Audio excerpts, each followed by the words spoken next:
안녕하세요, 박미수 원장입니다. 오늘 제가 말씀드릴 주제는 다이어트에서 가장 이제 이슈가 되고 있는 그런 주제 중에 하나인데요. 바로 탄수화물 신경 쓰지 않고도 다이어트 할 수 있다. 탄수화물 먹고도 살 뺄 수 있다. 바로 그 이야기입니다. 왜 탄수화물이 다이어트에 이렇게 중요한 주제가 되었는지, 그것은 우리 한국 사람의 비만의 제가 봤을 때는 90% 이상은 탄수화물 중독, 탄수화물 가식으로 인한 것이거든요. 즉, 밥, 빵, 면이 한국 사람의 살찌는 원인의 가장 큰 원인이라는 겁니다. 한국 사람은 고기를 먹어서 살찌는 경우는 극히 적어요. 고기 안에는 지방도 있지만 단백질이 있는데, 단백질은 포만감을 주고 근육이라든지 신진대사에 중요한 재료이기 때문에 단백질을 많이 먹어서 살이 찐다, 고기를 많이 먹어서 살이 찐다는 웬만한 대식가, 엄청난 가식가가 아니면 힘든 거죠. 반면에 탄수화물은 무궁무진한 중독성을 가지고 있습니다. 그리고 이 탄수화물을 우리가 섭취했을 때 이것은 포도당으로 분해되어서 인슐린에 의해서 간, 근육, 지방세포, 특히 이제 지방세포에 저장이 되면서 지방세포의 크기가 커지면서 비만이 되는 것이 한국 사람의 가장 큰 비만의 원인이죠. 한국 사람들이 이 탄수화물에 이렇게 집착하게 된 데는 가장 중요한 것은 뭐 주식이 살이었던 그런 부분도 있지만 바로 스트레스 때문입니다. 스트레스를 받았을 때는 우리 뇌는 굉장히 많은 에너지를 사용하거든요. 그 에너지원으로 가장 많이 사용되는, 대부분 사용되는 게 바로 탄수화물입니다. 그래서 스트레스를 받으면 받을수록 더 땡기는 게 바로 탄수화물이라는 거죠. 외국에서 재밌는 연구를 했어요. 설탕에 굉장히 중독된 사람하고 그 다음에 마약에 중독된 사람의 뇌를 이렇게 사진을 찍어서 분석해 봤더니 그 중독되는 회로가 비슷하다고 할 정도로 우리 설탕이 가지는 중독성, 그러니까 설탕의 늪에 한번 빠지면 헤어날 수가 없다는 거죠. 설탕을 먹다가 나중에 설탕이 떨어졌을 때 우울해지는 걸 뭐라고 그러죠? 수가 분류라고 할 정도로 설탕 자체는 우리 몸에 엄청난 중독성과 그 다음에 의존성을 야기하게 되는 겁니다.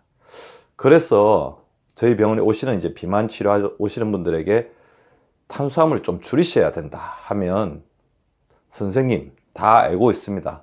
하지만 그게 너무너무 어려워요. 어떻게 하면 탄수화물을 줄일 수 있을까요? 탄수화물을 줄여야 된다는 것을 알고 있지만 탄수화물을 줄이려고 하면 할수록 더 스트레스를 받았어. 일정 기간 참다가 나중에 어느덧 탄수화물을 폭식하거나 가식하고 있는 나를 발견하게 되고 좌절하게 되고, 그래서 다이어트를 포기하게 되면서 다이어트가 참으로 어려운 것이구나, 그렇게 생각을 하신다는 거죠.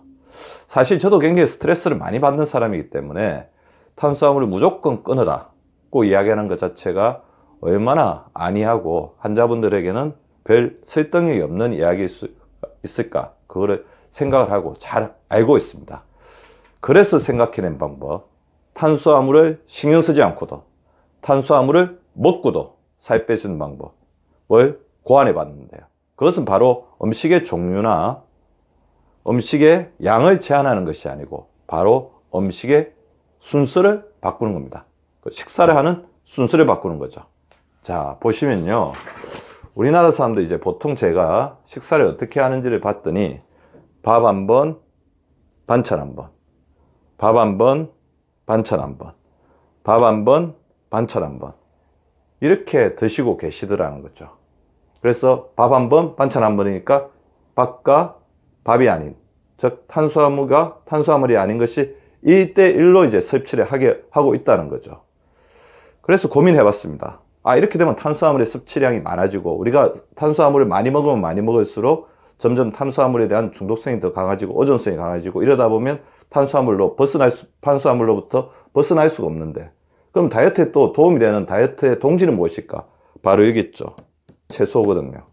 그래서 생각해낸 것이 바로 거꾸로 식사법입니다. 거꾸로 식사법은 제 책으로서 대만해로 수출이 된 그런 책이라고 볼 수가 있죠. 그래서 어떻게 드시냐면 채소 한 번, 비채소 한 번, 밥 한 번, 채소 한 번, 비채소 한 번, 밥 한 번. 이렇게 되면 자연스럽게 밥의 섭취량은 줄어들고 나머지 음식의 섭취량은 늘어나게 됩니다. 이때 하나 더 가미해 주면 좋은 것이 바로 이 젓가락입니다.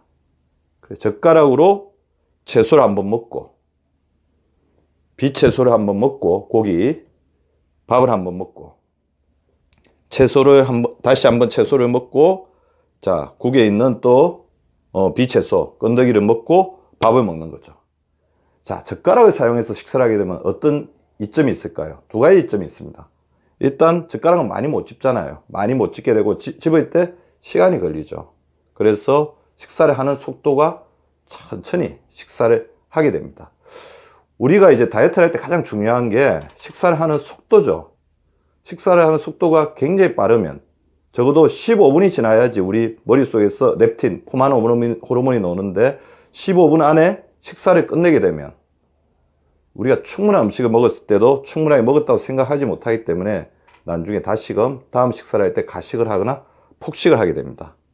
따라서 젓가락을 가지고 천천히 식사하는 게 굉장히 도움이 되고요.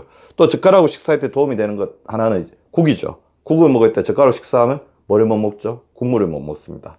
국물 안에는 우리나라 사람들의 어떤 입맛을 중독시키는 가장 중요한 요소 중에 하나가 설탕이라고 한다면 설탕과 더불어서 하나 더 중요한 중독 요소인 소금이 많이 들어있거든요. 소금을 먹고 단짠하게 먹게 되면 100% 이제 비만으로 가는 거죠. 그래서 젓가락을 가지고 식사 속도를 늦추면서 국물 섭취를 최대한 줄여서 소금의 섭취를 줄이면서 채소 한 번, 비채소 한 번, 밥 한 번, 채소 한 번, 비채소 한 번, 밥 한 번 이렇게 자연스럽게 식사를 하게 되면 우리가 굉장히 우려하는 탄수화물 섭취, 가다를 막을 수 있으면서 다른 음식, 그러니까 우리의 다이어트에 도와주는 포만감을 줄여주는 섬유질이라든지 단백질의 섭취를 자연스럽게 줄일 수 있습니다. 제가 이것을 가지고 책을 이렇게 거꾸로 식사법이라는 책을 지어서 이렇게 대만에까지 판권을 수출하기도 했고요. 더불어서 이제 모 종편 방송에서 10명을 가지고 테스트를 해보았더니 이렇게 제대로 이제 이렇게 보통으로 이렇게 밥 한 번 반찬으로 한 번 식사하는 사람은 식사 후에 혈당 수치가 10명 평균 27이 올랐는데 불구하고 27이 올랐는데 반면 우리가 채소, 비채소, 밥 이렇게 거꾸로 식사를 하신 분들은 혈당 수치가 3밖에 오르지 않았고 장기적으로는 엄청난 체중 감량의 효과를 얻을 수 있었습니다. 즉 다이어트를 할 때 어떤 음식을 먹어라, 먹지 마라 하는 것 자체가 굉장히 의지력을 가지는 반면 이렇게 식사 순서를 바꾸는 것은 의지력의 문제보다는 자신이 하나의 식사의 순서를 정하는 알고리즘, 메커니즘을 바꾸는 거죠. 이렇게 식사 순서를 바꾸는 것만으로도 탄수화물을 적게 먹어야 된다 는 스트레스에서 벗어나서 탄수화물을 자기가 편하게 먹으면서도 다이어트 스트레스 벗어나고 다이어트에 성공할 수 있다는 것입니다. 탄수화물을 신경 쓰지 않고 살을 빼려면 거꾸로 식사하라. 이것이 오늘 저의 주제였습니다.